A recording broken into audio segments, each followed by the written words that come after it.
बोलो श्री राधा रानी की जय। श्री बरसाने धाम की जय। श्री गहवर वन धाम की जय। गौ माता की जय। श्री बाबा महाराज की जय। जय जय श्री राधे श्याम। सूर्यवंशी राजाओं में ये सूर्यवंश का वंश वर्णन करते हुए बता रहे हैं नारायण भगवान के नाभि कमल से ब्रह्मा जी की उत्पत्ति हुई। ब्रह्मा जी के मानस पुत्र मरीचि से कश्यप जी हुए। कश्यप के अदिति से विवस्वान हुए और विवस्वान की पत्नी संज्ञा से श्राद्ध देव मनु का जन्म हुआ था। इनकी पत्नी का नाम था श्रद्धा। बहुत समय तक इनके कोई संतान नहीं हुई। कुल गुरु वशिष्ठ जी ने संतान की प्राप्ति के उद्देश्य से इनसे एक मित्रावरुण नाम का यज्ञ कराया। उस यज्ञ के अंतर्गत इनकी पत्नी जो श्रद्धा थी वो दीक्षा लेकर के रहीं और उन्होंने होताओं से कहा, जो आहुति देने वाले ब्राह्मण थे उनसे कहा आप ऐसी आहुति दो जिससे कन्या पैदा हो। मां की ममता कन्या के लिए कुछ विशेष होती है। परिणाम यह हुआ, यज्ञ के फलस्वरूप यज्ञ संपन्न होने पर एक कन्या पैदा हुई जिसका नाम इला रखा गया। श्राद्ध देव मनु जी ने गुरुदेव वशिष्ठ जी से कहा, महाराज आप यज्ञ कराने वाले, यज्ञ में किसी प्रकार कोई त्रुटि रहने का तो प्रश्न ही नहीं उठता है। पुत्र की कामना से यज्ञ किया गया था, फिर कन्या क्यों पैदा हुई? वशिष्ठ जी तो त्रिकालदर्शी हैं। उन्होंने ध्यान किया, सारी स्थिति को समझ गए और बोले इसमें तुम्हारी पत्नी का दोष है। उन्होंने होताओं से, यज्ञ करने वाले ब्राह्मणों से कहा था कि तुम ऐसी आहुति दो जिससे कन्या पैदा हो। तो यज्ञ के फलस्वरूप कन्या पैदा हो गई, यज्ञ में कोई त्रुटि नहीं है। उन्होंने आदि पुरुष भगवान का यजन किया। भगवान प्रसन्न हो गए, बोले तुम वरदान मांग लो। वशिष्ठ जी ने कहा कि जो इला नाम की कन्या है इसको पुरुषत्व प्राप्त हो जाए। भगवान की लीला शक्ति अनंत है। उनकी जब कृपा होती है असंभव कार्य भी संभव हो जाता है। तो वो जो कन्या थी वो सुंदर राजकुमार बन गई, उसको पुरुषत्व प्राप्त हो गया। उसका नाम रखा गया सुद्युम्न। धीरे धीरे बड़े हुए। एक बार ये सुद्युम्न अपने सैनिकों के साथ में घोड़े पर बैठ करके शिकार खेलने के लिए गए हुए थे और चलते चलते संयोग की बात ये इलाव्रत खंड पहुंच गए। इलाव्रत खंड की एक विशेषता है कि वहां पर अगर कोई पुरुष जाति का पहुंच जाए तो वो स्त्री जाति में बदल जाता है। तो परिणाम ये हुआ, सुद्युम्न राजकुमार जो थे सुंदर राजकुमारी बन गए। इनका घोड़ा जो था घोड़ी बन गया और इनके जो सैनिक थे वो इनके सहेलियां बन गए, सब सखियां। सब एक दूसरे के मुंह की ओर देखें, लेकिन कर क्या सकते थे। इस इलाव्रत खंड के मालिक भगवान शिव हैं। एक बार की बात है, शिव जी पार्वती जी के साथ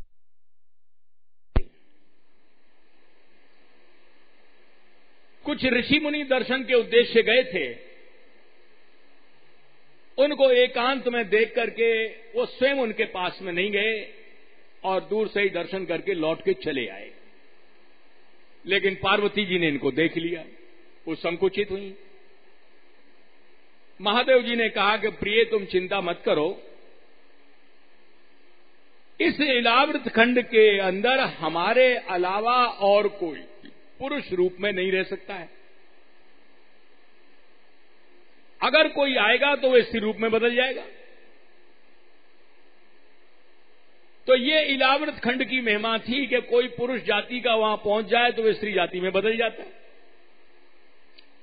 अब ये सब एक दूसरे के मुंह की ओर देखने लगे, लेकिन कर क्या सकते थे। जब ये लौट करके वहां से आ रहे तो ये जो सुद्युम्न जो राजकुमारी बन गए थे, इनको रास्ते में इनकी भेंट चंद्रमा के पुत्र बुद्ध से हुई। बुद्ध भी बड़े सुंदर हैं, चंद्रमा के पुत्र हैं, बाप सुंदर है तो बेटा भी सुंदर हो गई। वो इस राजकुमारी को देख करके आकर्षित हुए, राजकुमारी भी इनको चाहने लगी। दोनों का परस्पर संपर्क हुआ। देवताओं के संपर्क की एक विशेष बात होती है कि संतान की उत्पत्ति उनकी इच्छा के अधीन होती है। कहो तो संपर्क के तुरंत बाद में संतान हो जाए और कहो तो वर्षों तक ना हो, जैसे उनकी इच्छा रहे। तो परिणाम ये हुआ कि बुद्ध का जब उस राजकुमारी से संपर्क हुआ तो एक पुत्र पैदा हुआ जिसका नाम पुरूरवा रखा गया। ये पहले इला नाम की कन्या थे, इसलिए इसको एल भी कह देते हैं।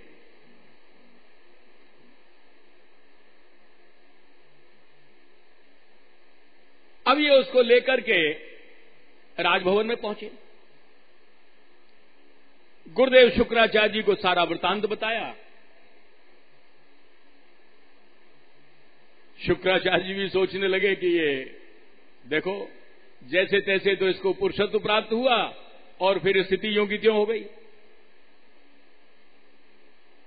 हां, तो ये वशिष्ठ जी ऐसा सोचने लगे, गुरुदेव हैं, कुलगुरु हैं उनके। तो वशिष्ठ जी ने जानते हैं कि इस इलावृत खंड के मालिक भगवान शिव हैं। वशिष्ठ जी ने शिव जी की आराधना की। शिव जी प्रसन्न हो गए, बोले तुम वरदान मांग लो। तो वशिष्ठ जी ने कहा कि महाराज आपकी बात भी अन्यथा न हो और हमारी मनोकामना भी पूरी हो जाए। हम ये चाहते हैं कि ये जो हमारा गोत्रज है इसको पुरुषत्व प्राप्त हो जाए। बोले ठीक है। महादेव जी बोले मासम पुमान सभविता मासम स्त्री तव गोत्रजः। तुम्हारा जो गोत्रज है ये 1 महीने के लिए पुरुष रहेगा और 1 महीने के लिए स्त्री रहेगा, दोनों की बात रहेगी। जब ये पुरुष रूप में रहे तो उस समय इनके 3 पुत्र हुए जिनके नाम है उत्कल, गय और विमल। राजगद्दी पर बैठते थे और जब स्त्री रूप में रहते तो पर्दे के भीतर रहते। उस समय इनके एक ही पुत्र हुआ था जिसका नाम था पुरूरवा। बहुत समय तक शासन किए। राज्य करने के बाद में फिर अपने पुत्र पुरूरवा के ऊपर ये राजपाट को छोड़ करके वन में चले गए तप करने के लिए। अब उसके बाद में शारदेव मनु ने पुत्र की कामना से फिर से यज्ञ किया और उस यज्ञ के फल स्वरूप इनके 10 पुत्र हुए, जिनके नाम हैं इक्ष्वाकु, नृग, शर्याति, दिष्ट, दृष्ट, करुष, नरस्यंत, प्रशद्र, नभग और कवि। ये जो प्रशद्र थे ये बड़े गुरु भक्त थे। एक बार ये विद्या पढ़ने के लिए गुरुदेव के आश्रम में गए थे। गुरुजी ने इनको गौओं की सेवा में लगा दिया। बहुत गायें थी, गायों की सेवा करते थे, उनको चारा डालना,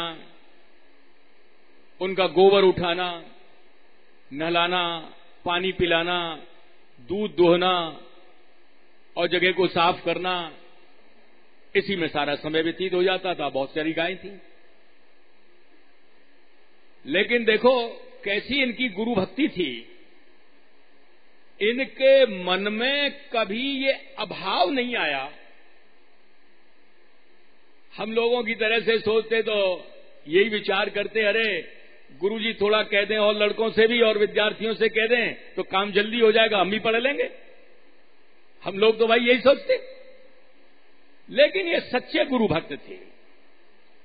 गुरुजी ने इनको जो सेवा सौंपी थी गायों की, उसी सेवा को इन्होंने पढ़ना, लिखना, तपस्या सब कुछ, जब तब सब कुछ उसी को समझ लिया।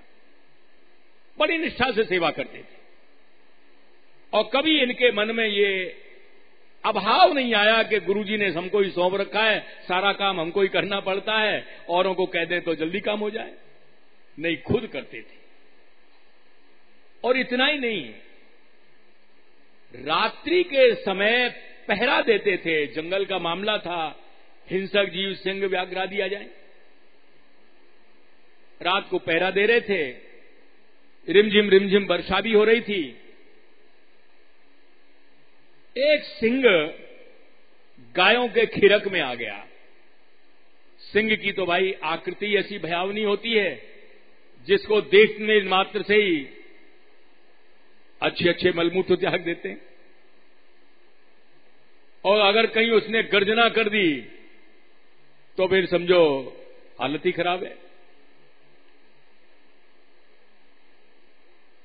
सिंह जहां गर्जना कर दे तो पेड़ पे जो बंदर रहते हैं टप टप गिर जाते हैं अपने आप।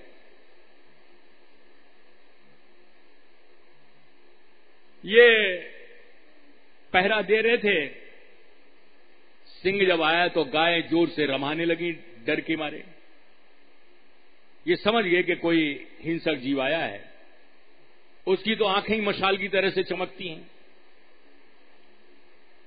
तो इन्होंने तलवार निशाना बना करके तलवार फेंक के मारी, तो उससे क्या हुआ, उस सिंह का कान कट गया और कान कटते ही वो छलांग लगा के भाग गया। लेकिन वो तलवार गिरी गाय की गर्दन के ऊपर, गाय की गर्दन कट गई, गाय समाप्त हो गई। सवेरे गुरुजी ने जब गाय को मरा हुआ देखा कि सिर कटा हुआ तलवार से, बाह्य दृष्टि से देखा जाए तो गुरुजी को पूछना चाहिए था, भाई ये गाय कैसे मरी। लेकिन उन्होंने कोई पूछताछ नहीं की और प्रशद्र को ही दोषी मान करके कि इसने गाय की हत्या की है, जबकि वो तो बेचारा रखवाली पर तय गऊ का भक्त था। और गुरुजी ने उसको शाप दे दिया, जा तू शूद्र बन जा, तूने गाय की हत्या की है। अब देखो प्रशद्र की गुरु भक्ति। वो चाहते तो कह सकते थे, गुरुजी इसमें मेरा कोई दोष नहीं था, सफाई दे सकते थे। मैंने तो सिंह को मारने के लिए तलवार फेंकी थी, देखिए उसका कान कटा पड़ा है, वो भाग गया। गाय की गर्दन में तलवार लग गई, मैंने गाय के लिए तो मारी नहीं थी, सफाई दे सकते थे। लेकिन उन्होंने सफाई देना भी उचित नहीं समझा। यह है गुरु निष्ठा। गुरुदेव ने जो कुछ कह दिया उसको शिरोधार्य कर लिया। निर्दोष थे, लेकिन सारा दोष उन्होंने अपने ऊपर ले लिया उसको स्वीकार कर लिया। शूद्र बन गए तत्काल और चले गए छोड़ करके। उन्होंने तपस्या की। भगवान को कोई भाई तपस्या के बल से भी प्राप्त नहीं कर सकता। भगवान मिलते हैं तो सद्भाव से, श्रद्धा से, गुरु भक्ति से, गुरुओं की कृपा से। भगवान तो भावनाओं को पहचानते हैं। वो इस बात से बड़े प्रसन्न हुए कि देखो, इसका दोष भी नहीं था, लेकिन इसने सारा दोष अपने लिए स्वीकार किया। उसकी ये ऐसी निष्ठा की भावना देख करके भगवान प्रसन्न हो गए और उसको वो भगवान की कृपा से वो वस्तु मिली जो हजारों लाखों वर्ष तपस्या करते हैं ऋषि मुनि और उनको वो वस्तु नहीं मिल पाती है। वो वस्तु क्या मिली? वो ब्रह्मपद की प्राप्ति हो गई उनको। तो ये गुरु भक्ति का चमत्कार था, गुरुओं की आज्ञा पालन का चमत्कार था। संसार में जब कभी जिस किसी ने जो भी कुछ पाया वो केवल गुरुदेव की कृपा से ही पाया। संसार में जितने भी कर्म किए जाते हैं, हम सब अपनी अहमता की पूर्ति के लिए, अपने स्वार्थ की पूर्ति के लिए वो कर्म किया करते हैं। अगर वो कर्म भगवान की प्रसन्नता का उद्देश्य लेकर के किया जाए तो वही सबसे बड़ा धर्म है। अनेक धर्म बताए गए, स्मार्त धर्म, मातृधर्म, पितृधर्म, सामाजिक धर्म, भ्रातृधर्म, स्त्रियों के लिए पातिव्रत धर्म, बहुत से धर्म हैं। लेकिन इन सभी धर्मों में सबसे श्रेष्ठ, सबसे ऊंचा एक ही धर्म है, उसको कहते हैं भागवत धर्म। यानी भगवान को प्रसन्न करने के उद्देश्य से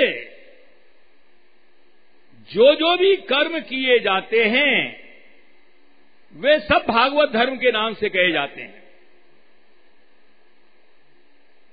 भागवत का सभी ग्रंथों में, सभी पुराणों में इसीलिए सबसे ज्यादा महत्व बताया गया है क्योंकि इसके अंदर विशुद्ध भागवत धर्म का निरूपण किया गया है।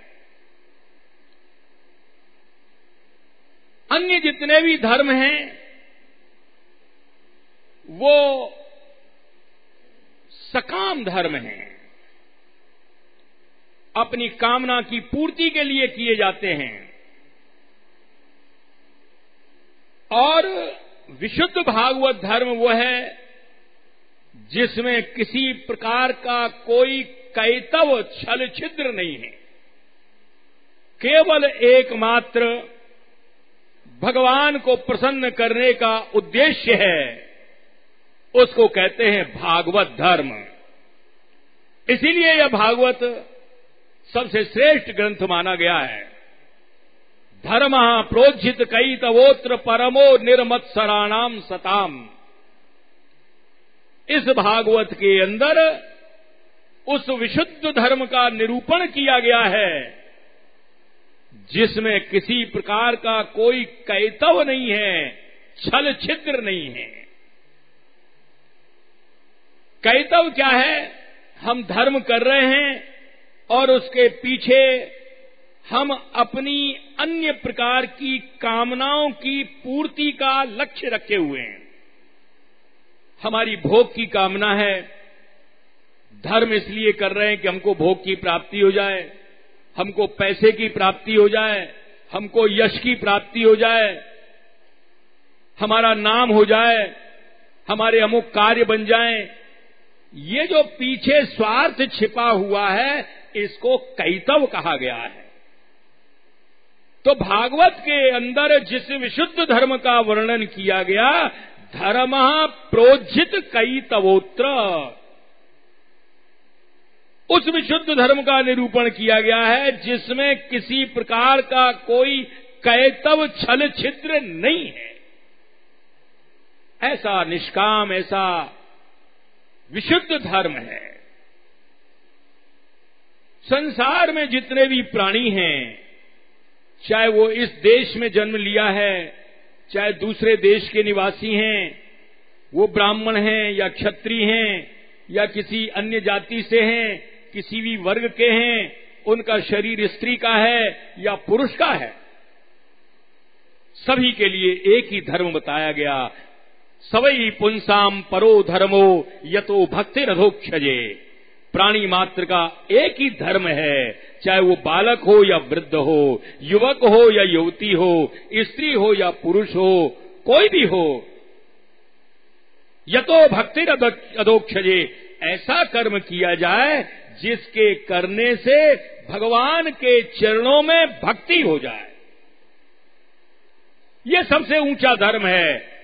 इसी को भागवत धर्म कहते हैं, जिससे भगवान प्रसन्न हो जाएं, भगवान की प्रसन्नता के लिए कार्य किया जाए, वो भागवत धर्म है। जिनके सुनने मात्र से मनुष्य भवसागर को पार हो जाता है, उसके मनोकामनाओं की पूर्ति हो जाती है, इसमें कोई संदेह की बात नहीं है। ये वसुदेव जी ने एक बार नारद जी से प्रार्थना की कि महाराज, आप हमें उन भागवत धर्मों के विषय में बताएं जिनके श्रवण मात्र से यान श्रुत्वा श्रद्धया मर्त्यो मुच्यते सर्वतो भयात, जिस भागवत धर्म को सुन लिया जाए मात्र, तो सुनने मात्र से वो सब प्रकार के भयों से मुक्त हो जाता है। ये भागवत धर्म का प्रभाव है। इस संदर्भ में नारद जी ने वसुदेव जी से कहा, एक बार निमि जी के यहां पर 9 योगेश्वर पधारे थे। ये ऋषभदेव जी के 100 पुत्र थे, उनमें सबसे बड़े भरत जी रहे जो चक्रवर्ती सम्राट हुए। उनसे छोटे 9 खंडों के राजा बने। उनसे छोटे 9 जो थे वो 9 योगेश्वरों के नाम से कहे गए। वो जब पधारे तो उन्होंने प्रणाम किया निमि जी ने, और प्रत्येक से उन्होंने एक एक प्रश्न किया। सबसे पहले योगेश्वर कवि जी ने भागवत धर्म के विषय में बताया। भागवत धर्म कोई पर्टिकुलर एक्टिविटी नहीं है, किसी एक विशेष कर्म का नाम भागवत धर्म नहीं है। भगवान को प्रसन्न करने के उद्देश्य से जो जो भी कर्म किए जाते हैं वो सब भागवत धर्म है। अगर भगवान को प्रसन्न करने का उद्देश्य नहीं है तो चाहे भले ही हम कितना भी ऊंचे से ऊंचा यज्ञ कर रहे हैं, वो भी भागवत धर्म नहीं बन सकता। दक्ष प्रजापति ने एक बहुत बड़ा यज्ञ किया था बृहस्पति सव नाम का। उस यज्ञ में अनेकों देवता अपना अपना भाग लेने के लिए जिनको आह्वान किया सभी आए थे। ऐसा यज्ञ आज तक कभी हुआ भी नहीं, लेकिन वो यज्ञ भागवत धर्म नहीं बन सका। उसका उद्देश्य था भगवान शिव का तिरस्कार करना, उनको नीचा दिखाना कि हम तुमको कुछ नहीं समझते, तुम हमारे सामने कुछ नहीं हो, तुम्हारे बिना भी हमारा यज्ञ हो जाएगा। परिणाम ये हुआ, यज्ञ का विध्वंस हुआ, दक्ष प्रजापति का सिर कटा। इतना बड़ा यज्ञ वो भागवत धर्म नहीं हो सका। शबरी थी, नीच जात की थी, भीलनी थी, और वो मार्ग को बुहारा करती थी, झाड़ू लगाती थी। उनके गुरुदेव मतंग ऋषि ने जाते समय कह दिया था कि एक दिन श्री राम और लक्ष्मण तुम्हारी कुटिया में आएंगे। बस ये सुनकर के प्रसन्न हो गई, रोज मार्ग को झाड़ती थी, कांटा कंकड़ हट जाए, और शाम को देखती थी आज नहीं आए, कल जरूर आएंगे, क्योंकि मेरे गुरुदेव ने कहा है, गुरुदेव की बात झूठी नहीं हो सकती है, इतना विश्वास था। तो उस शबरी का झाड़ू लगाना, इतना छोटा सा कार्य, वो भागवत धर्म बन गया।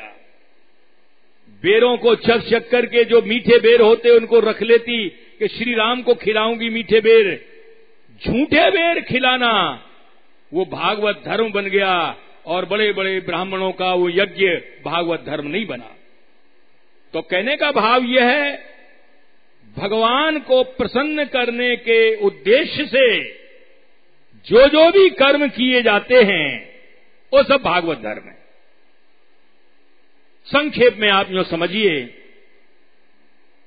कायेन वाचा मनसेन्द्रियैवा बुद्ध्यात्मना वानुश्रुत स्वभावात् करोति यद यत सकलम परस्मै नारायणायेति समर्पयेत तत्।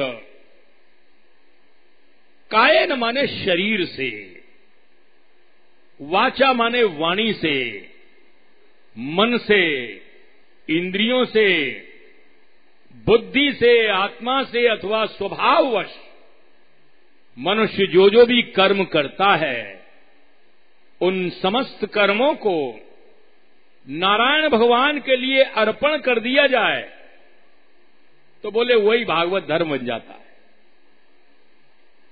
बिना अर्पण किए हुए, चाहे भले कोई भाई तपस्या कर ले, दान कर ले, यज्ञ कर ले, लेकिन क्षेमम न विन्दति यदर्पणम बिना, बिना अर्पण किए सच्चा कल्याण नहीं होता है, भगवान उसे स्वीकार नहीं करते। ये अर्पण दो प्रकार का बताया गया है, एक वस्तु समर्पण और एक क्रिया समर्पण है। वस्तु समर्पण से तात्पर्य है हमारे पास जो भी कुछ वस्तु है, हम जिसके मालिक हैं, हम ये समझ लें कि इसके मालिक हमारे प्रभु हैं, हम उनके दास हैं, सेवक हैं। बस ये भागवत धर्म बन गया, वस्तु समर्पण हो गए। सूरदास जी भी इसी भाव को कहते हैं, ए विद कहा घटे गो तेरो, नंद नदन कर अपनो ठाकुर आपन वैरे चीरो। अरे भाई, इसमें तुम्हारा कुछ घट नहीं रहा है, तुम घाटे में नहीं हो, केवल इतना सोच लो, नंद नंदन श्री कृष्ण मेरे मालिक हैं, स्वामी हैं, मैं उनका दास हूं, उनका सेवक हूं, उनका नौकर हूं। अपने को मालिक समझ के चलोगे तो घाटे में रहोगे, मालिक तो एकमात्र प्रभु हैं। यह धारणा पक्की होनी चाहिए। दूसरी बात कह रहे हैं क्रिया समर्पण की। भगवान बोले, यत करोषि यदश्नासि यज्जोहोषि ददासि यत, यत तपस्यसि कौन्तेय तत्कुरुष्व मदर्पणम। यत करोषि, तुम जो कुछ भी कार्य करते हो, चाहे सेवा का कार्य कर रहे हो, या अपने दुकान का काम कर रहे हो, या अपने खेती का काम कर रहे हो, कोई भी कर रहे हो, यत माने जो कुछ, जैसा भी पूर्व संस्कार के अनुसार तुम्हारे को कार्य करना है, तो उस कार्य को भगवान को अर्पण कर दो। कैसे अर्पण करेंगे? कार्य को करने से पहले भगवान की याद कर लो। अगर मंत्र बोल सकते हैं तो ओम नमो भगवते वासुदेवाय, ये छोटा सा मंत्र नारद जी ने ध्रुव जी को बताया था, और उसके प्रभाव से 6 महीने में ध्रुव जी ने भगवान को प्राप्त कर लिया। बच्चे पढ़ने बैठते हैं, पढ़ने से पहले अगर वो इस मंत्र को बोलेंगे, ओम नमो भगवते वासुदेवाय, कोई बच्चा फेल नहीं होगा, याद रखो निश्चित रूप से। किसी भी कार्य को करने से पहले आप इस मंत्र को बोल लेंगे, वो आपका कार्य यज्ञ बन जाएगा, इसमें कोई संदेह की बात नहीं, कोई बहुत बड़ी इसमें लागत नहीं लग रही। यत करोषि, जो कुछ भी कार्य करते हो, आप ऑफिस में बैठे हुए हैं, ऑफिस में कार्य करने से पहले मंत्र बोल लीजिए, वो आपका दिन भर का ऑफिस का कार्य यज्ञ बन जाएगा। यद अश्नाशी, जो कुछ भी खाते पीते हैं, चाहे भले आप समोसा खा रहे हैं, कचौड़ी खा रहे हैं, पकौड़ी खा रहे हैं, कुछ भी खा रहे हैं, जलेबी खा रहे हैं, अगर भगवान को बिना भोग लगाए खाते पीते हो तो उसकी बड़ी निंदा की गई है। बिना अर्पितम तु गोविंदे यस्तु भुंगते नरः श्वान विष्ठा समम चान्नम तोयम सूर्या समम। जो गोविंद भगवान को अर्पण किए बिना बिना भोग लगाए खाते पीते हैं, उनका खाना पीना कुत्ते की विष्ठा की तरह से गंदा खाना पीना है, जिससे कभी अच्छे संस्कार नहीं बन सकते। खाओ पियो, पहले भगवान का भोग लगाओ। थाली को ले जाके ठाकुर जी के सामने ले जाएं, नहीं है ऐसा संभव। जहां भी आप खाने के लिए बैठे हुए हैं, वहीं पर हाथ जोड़ करके मंत्र बोल लो, ओम नमो भगवते वासुदेवाय। जो मंत्र नहीं बोल सकते हैं वो बोल लीजिए, राधे श्याम श्याम श्याम राधे राधे, राधे कृष्ण कृष्ण कृष्ण राधे राधे। एक बार ये मंत्र बोल लीजिए। जो भी मंत्र आपको प्रिय है, आप हनुमान जी के भक्त हैं, हनुमान जी को प्रणाम कर लीजिए, देवी के भक्त हैं, देवी को प्रणाम कर लीजिए, शिव जी के भक्त हैं, शिव जी को प्रणाम कर लीजिए। भोग लग गया। और फिर जो कुछ खाएंगे पिएंगे उससे अच्छे संस्कार बनेंगे, बुद्धि भगवान में लगेगी। तो यदश्नाशी, जो कुछ खाते पीते हो वो भगवान को भोग लगा करके अर्पण करके खाओ पियो। जो ऐसा नहीं करते हैं, बिना अर्पितम तु गोविंदे यस्तु भुंगते नरः श्वान विष्ठा समम चान्नम तोयम सूर्या समम। उनका खाना पीना कुत्ते की विष्ठा की तरह से खाना पीना है। भले आप कचौड़ी खा रहे हैं या समोसा खा रहे हैं, कुछ भी खा रहे हैं, वो सब कुत्ते की विष्ठा की तरह से खाना पीना है। तो मनुष्य होकर के नियम बना लो कि हमको विष्ठा नहीं खानी है, हमको भोग लगा करके खाना है, प्रसाद बना करके खाना है, आपका जीवन सफल हो जाएगा। यद करोषि यद अश्नाशी यद जोशी, हवन आदि करते हो, यज्ञ आदि करते हो, बोले अपने नाम के लिए नहीं, भगवान की प्रसन्नता के लिए। भगवान हमारे खुश हो जाएंगे। ददासी यद, दान पुण्य भी करते हो, हर व्यक्ति को करना चाहिए। सामर्थ्य है जरूर दान करना चाहिए। जो सामर्थ्य होते हुए दान नहीं करते हैं उनकी बड़ी दुर्गति होती है। अदत्त दानाद भवत दरिद्रो दरिद्र भावात प्रकरोति पापम। जो लोग सामर्थ्य होने पर दान नहीं करते हैं, अपने धन को अच्छे कार्य में नहीं लगाते हैं, वो आगे चल करके दरिद्री बनते हैं और दरिद्री होने से अनेक प्रकार के दूषित कर्म करते हैं, पाप कर्म करते हैं। और पाप प्रभावा नरकम प्रयाति, पाप कर्म करने से उनको नरक की प्राप्ति होती है। और फिर जब कभी उनका जन्म होता है तो वो दरिद्री परिवार में जन्म होता है और ये दुखों की श्रृंखला चलती रहती है। इसलिए मनुष्य को चाहिए जितनी अपनी सामर्थ्य है उसको जरूर दान करते रहना चाहिए। अपनी उस धन राशि को गाय की सेवा में लगाया जाए और अच्छे कार्य में लगाया जाए, उससे वो धन सफल हो जाता है। सतपात्र दानाच भवद धनाढ्यो। सत्कार्य में आप धन को लगाएंगे, गौ सेवा में लगाएंगे, भागवत में लगाएंगे, साधु संतों की सेवा में लगाएंगे, तो आप धनवान होंगे, आपके धन की वृद्धि होगी। और उससे पुण्य कार्य करेंगे। पुण्य कार्य करने से स्वर्ग आदि के भोगों की प्राप्ति होगी। और फिर जब कभी आपका जन्म होगा तो वो धनाढ्य परिवार में जन्म होगा और ये श्रृंखला चलती रहेगी। इसलिए हर मनुष्य को चाहिए दान करता रहे, अपने धन को सत्कार्य में लगाए। नहीं लगाएंगे तो भाई ये समझ लो वो या तो चोरी में जाएगा, या हारी बीमारी में जाएगा, या मुकदमे में जाएगा, या अन्य चीजों में जाएगा। वो पैसा रहेगा तुम्हारा भी नहीं। अच्छा यही है कि उसको धर्म के कार्य में लगाया जाए। हां, तो ये हुआ भागवत धर्म। जो कुछ भी कर्म किया जाए, बोले उसको करोति यद यद सकलम परस्मयी, उन समस्त कर्मों को नारायण भगवान के लिए अर्पण कर दिया जाए, यह है सबसे बड़ा धर्म। चाहे वो स्त्री हो, पुरुष हो, बालक हो, वृद्ध हो, हर व्यक्ति को ये सोच करके करना चाहिए कर्म करने से पहले कि इससे भगवान प्रसन्न होंगे। गौ माता की सेवा से भगवान जितने प्रसन्न होते हैं उतना और किसी सेवा से नहीं करते। भगवान श्री कृष्ण स्वयं गौओं की सेवा करते हैं, उनके जैसा गोभक्त तो कोई हो नहीं सकता है। एक बार यशोदा मैया ने कन्हैया से कहा, लाला तू गाय चराने के लिए जंगल में जाता है, तेरे कांटे लगते होंगे, ठोकर न लगे, कांटा न लगे, तू पनैया पहन जाया कर, जूती पहन जाया कर। बोले मैया, ये गैया मैया तो नंगे पांव जाएं और मैं जूती पहन के जाऊं, ये तो नहीं है सके। एक काम कर मैया, तू इन सबरी गैयान के लिए पनैया बनवा दे तो मैं भी पहन जाया करूंगा। कितने बड़े गोभक्त हैं कृष्ण। उन्होंने जो कुछ भी किया गौ माता की सेवा के लिए किया। देखो,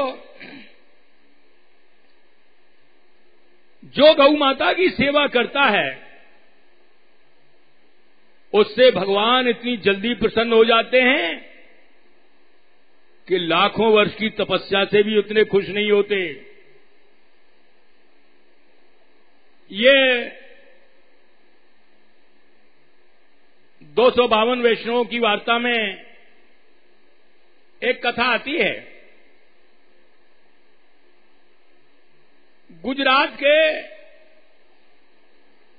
एक भक्त थे पटेल, छोटे बालक थे, भोला भाला बालक। वो अपने संगियों के समाज के साथ में, भक्तों के साथ ये गोकुल जी आ गए और गोसाई जी उस समय विराज रहे थे, विठल जी महाराज।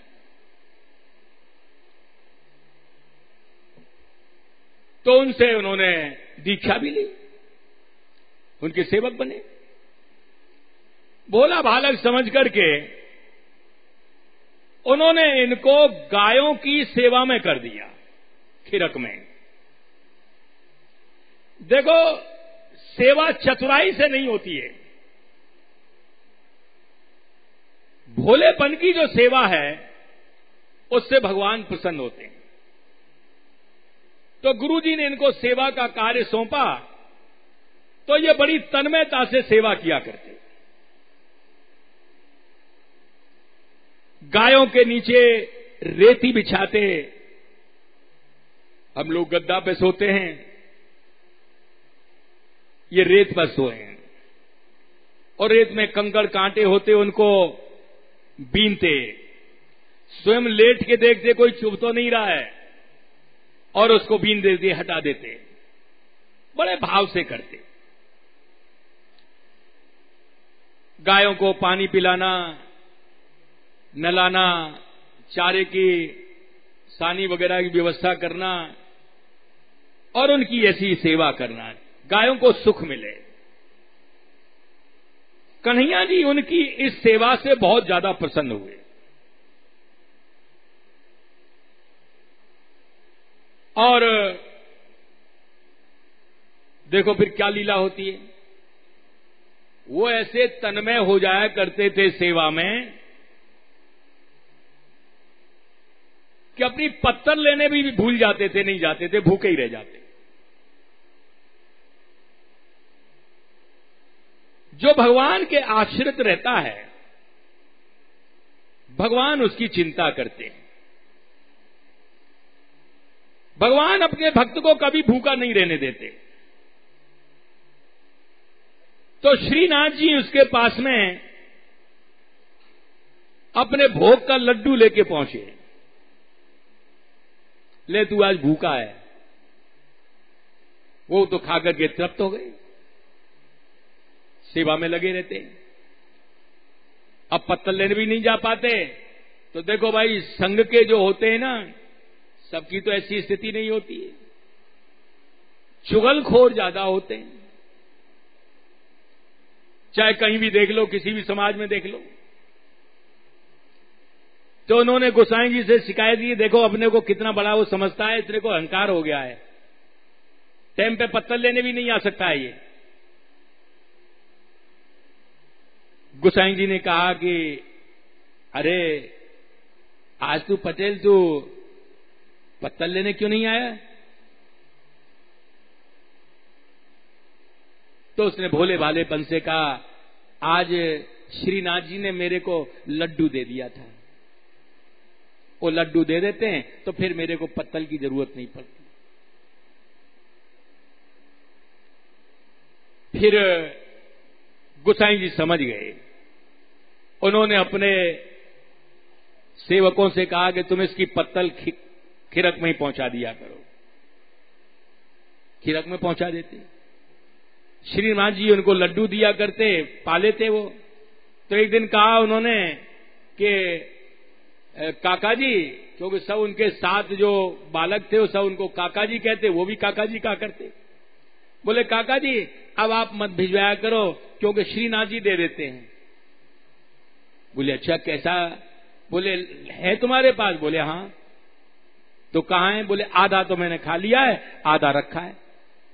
आधा ले जाकर के उनको दिखाया तो समझ गए वो, गदगद हो गए, उनका हृदय एकदम आनंद से विभोर हो गया। इसके ऊपर कृपा हो गई। ये कृपा कैसे हुई? केवल गौ सेवा के प्रभाव से, यानी सच्चे मन से जो गौ सेवा की, उसके प्रभाव से श्रीनाथ जी उनसे प्रसन्न हो गए। जो कोई भी करता है, स्त्री हो पुरुष हो कोई भी हो, गौ सेवा करने वाले से भगवान बहुत जल्दी खुश होते हैं। ऐसे भावना वाले सेवक हमारे यहां भी हैं, हमारे मंदिर के भी बच्चे हैं। ऐसे 2 बच्चियां हैं जो रोज गायों की सेवा के लिए, उनकी दवा दारू के लिए रोज आती हैं और बड़े तन्मयता से उनकी सेवा करती हैं। 12 बज जाए, 1 बज जाए उन गायों की सेवा के लिए। हमने उन बच्चियों से कहा कि भाई तुम लोग यात्रा में चलो, सब तरह के लोग होते हैं, लांछन लगाने वाले ज्यादा होते हैं और छीटा कसी में ही उनको मजा आता है। लेकिन उनकी निष्ठा देख करके कि हमने ऐसा सिस्टम बनाया है गायों की सेवा के लिए, रोज सब गायों को चेक करते हैं। जब निकलती हैं, आती जाती हैं, तो हर गाय उनकी निगाह में है कि किसके क्या तकलीफ है। हमारा मन बड़ा गदगद हुआ ये सुन करके कि वास्तव में इस गौ सेवा के प्रभाव से तो भगवान खुश हो जाते हैं। सच्चे भाव से सेवा हो।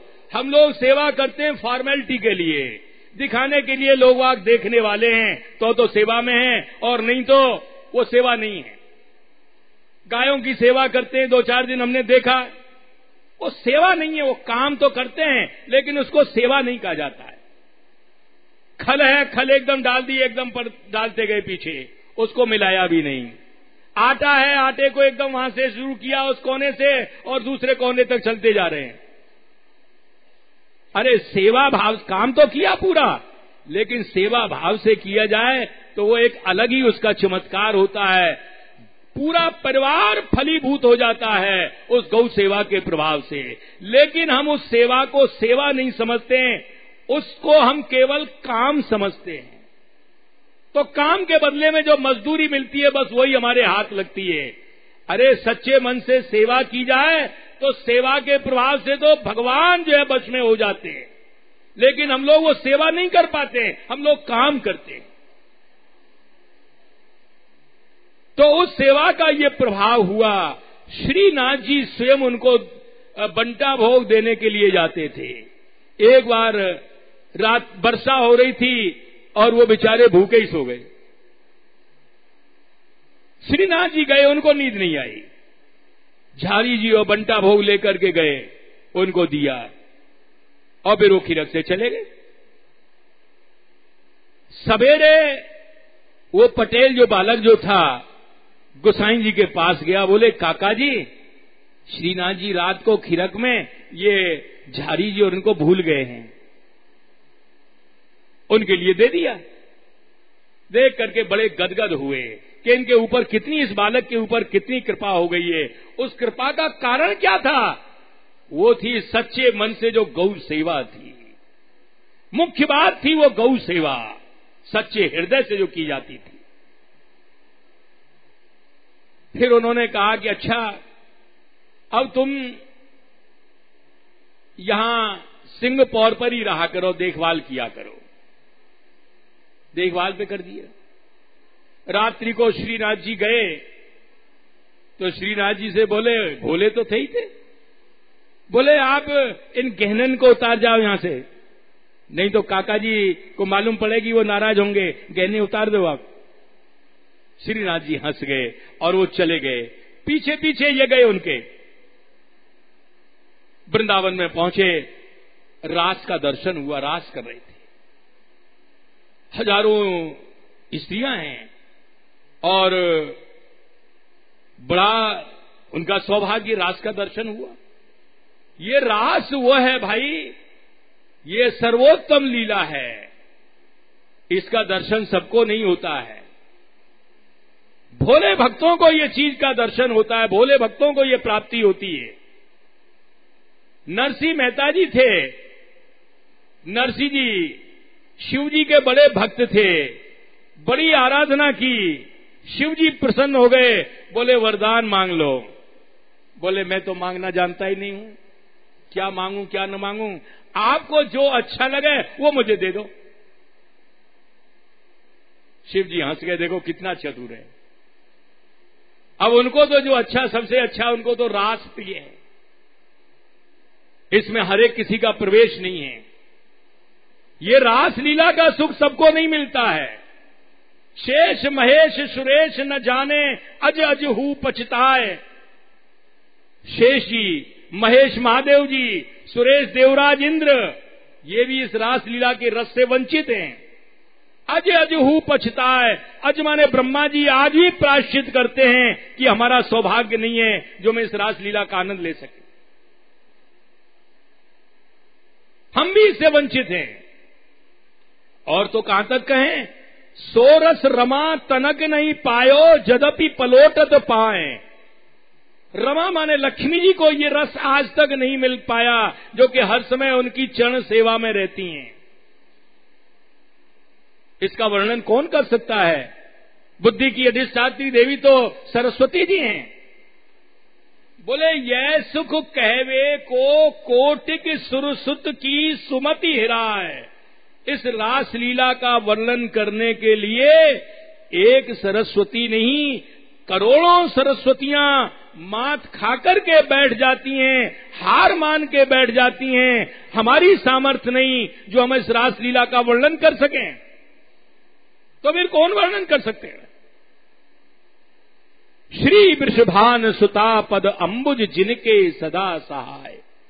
रासेश्वरी श्री राधा रानी के चरणों का जिनको आश्रय है, उनके धाम में जिनका निवास है, ऐसे ही संतों को, ऐसे ही भक्तों को रासलीला का सुख मिलता है। यानी जहां पूर्ण समर्पण होता है, जहां भोला भाला स्वभाव होता है, उस भोलेपन पर रीझ करके भगवान उनको इस रासलीला का आनंद प्रदान करते हैं। तो उस पटेल को ये सर्वोत्तम रासलीला का आनंद, जिसके लिए महादेव जी, शिव ब्रह्मा आदि भी तरसते हैं, उस रासलीला का आनंद उस पटेल को प्राप्त हुआ। क्यों? बोले गो सेवा के प्रभाव से। सच्चे मन से गो सेवा की। उनको कष्ट न हो जाए। हम लोग जो गौ सेवा करते हैं हम एक खाना पूर्ति के लिए करते हैं। अगर उस भाव के साथ में करें तो भगवान की लीलाओं का साक्षात्कार होने लग जाए, जो साधन से संभव नहीं है वो केवल एकमात्र गौ सेवा से संभव हो जाए। गौ सेवा से इतने भगवान रीझ जाते हैं, इसके समान कोई दूसरा पुण्य कार्य है ही नहीं। हां, तो वहां पर रास में बहुत देर रास का दर्शन हुआ, चले आए वहां से। अब वो तो भोले भाले थे, वहां पे जितने भी बहुत सारे आभूषण रह गए उन सबको बीन करके सबको इकट्ठा करके लाए और गोसाई जी के सामने उन्होंने प्रस्तुत किया। बोले कि ये श्रीनाथ जी मानते नहीं है काका जी, और ये ऐसे ही चले जाते हैं, सब ऐसे छोड़े। देखो मैं कितने वहां से लेकर के आया हूं, ये सब वहीं पे छोड़े आइए। गोसाई जी बड़े प्रसन्न हुए कि इसके ऊपर देखो कैसी कृपा हुई है। ये कृपा सब पर थोड़ी ही होती है। गौ सेवा से अंतःकरण निर्मल हो जाता है और निर्मल अंतःकरण में ही भगवान की इन लीलाओं का आस्वादन होता है, जिसके मन में किसी प्रकार का कोई छल छिद्र नहीं है, कोई कामना नहीं है। निष्कैतव जिनका प्रेम है उन्हीं के ऊपर इनकी ये कृपा हुआ करती है। देखो, आपको मालूम है आजकल यमुना जी की शुद्धि के लिए कार्यक्रम चल रहा है।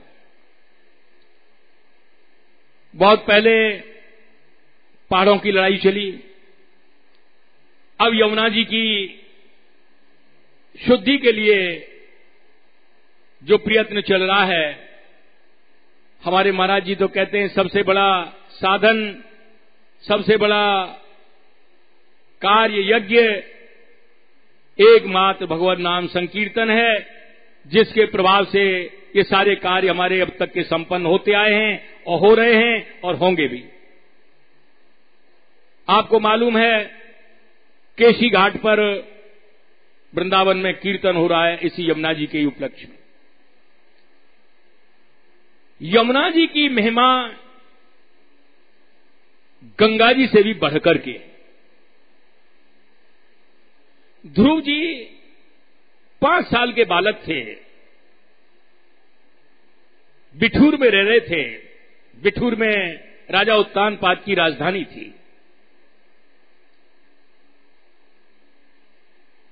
राजा उत्तानपाद के 2 रानियां थी, सुनीति और सुरुचि। छोटी रानी सुरुचि जो थी बड़ी सुंदर थी, उनके वश में रहते थे राजा।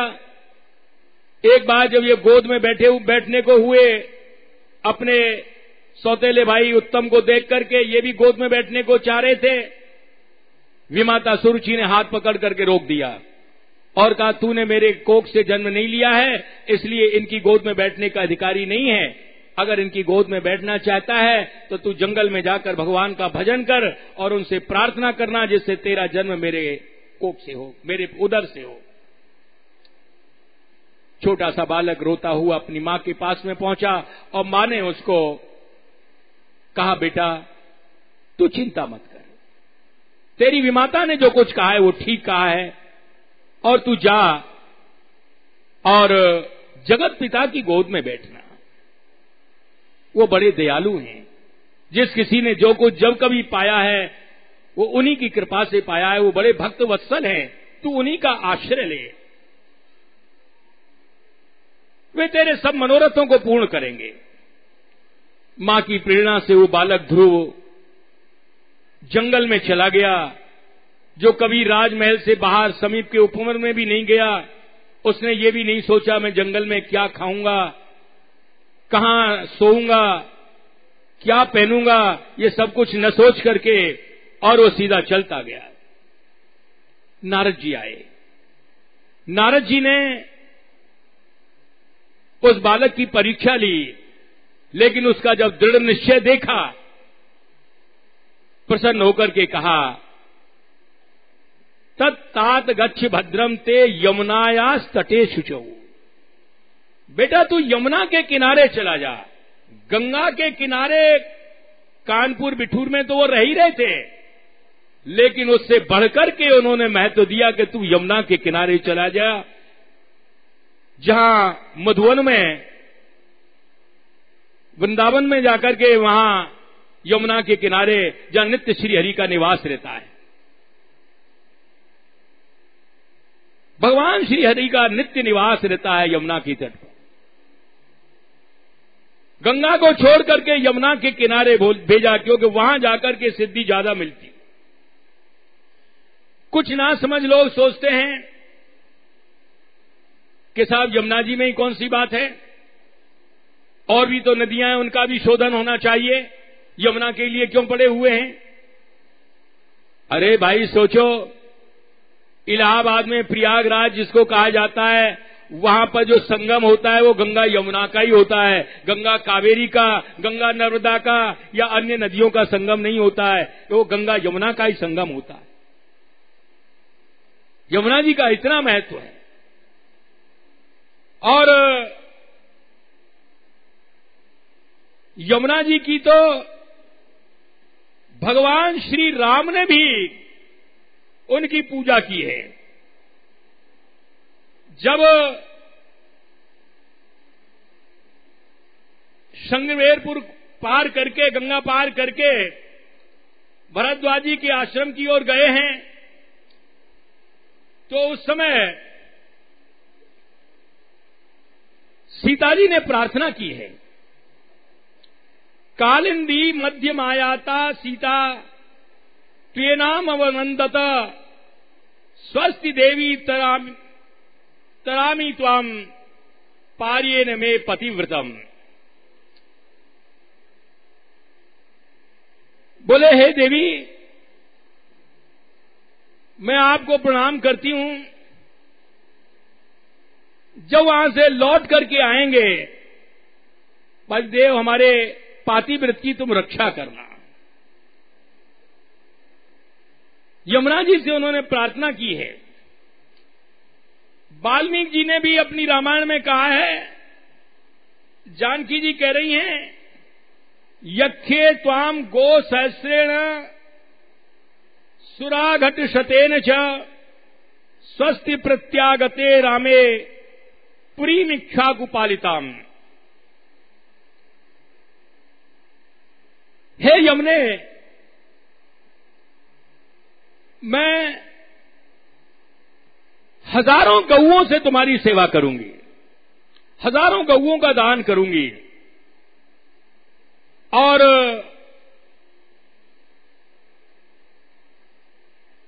कि मेरे पतिदेव कुशल से जब लौट करके आ जाएंगे इस अयोध्या में, तब मैं तुम्हारी पूरी तरह से पूजा करूंगी। इस तरह से यमुना जी का उन्होंने यश गाया, उनकी वंदना की। और भी जब ये राम लक्ष्मण जानकी जी के साथ में गए हैं, पुन सी राम लखन कर जोरी जमुना कीन प्रणाम बहोरी। उन्होंने यमुना जी को बार बार प्रणाम किया है और उनकी महिमा गाई है। चले शशि मुदित दो भाई रवि तनुजा का करत बड़ाई। और रवि तनुजा सूर्य पुत्री यमुना जी की उन्होंने भूरी भूरी मुक्त कंठ से प्रशंसा की है, उनका यश गाया है। ये मनोकामनाओं को पूर्ण करने वाली हैं, समस्त रिद्धि सिद्धियों को देने वाली हैं, ऐसी हैं ये यमुना जी। बोले यमुने महारानी की, गौ माता की, माता जी गौशाला की, श्री बाबा महाराज की, जय जय श्री राम।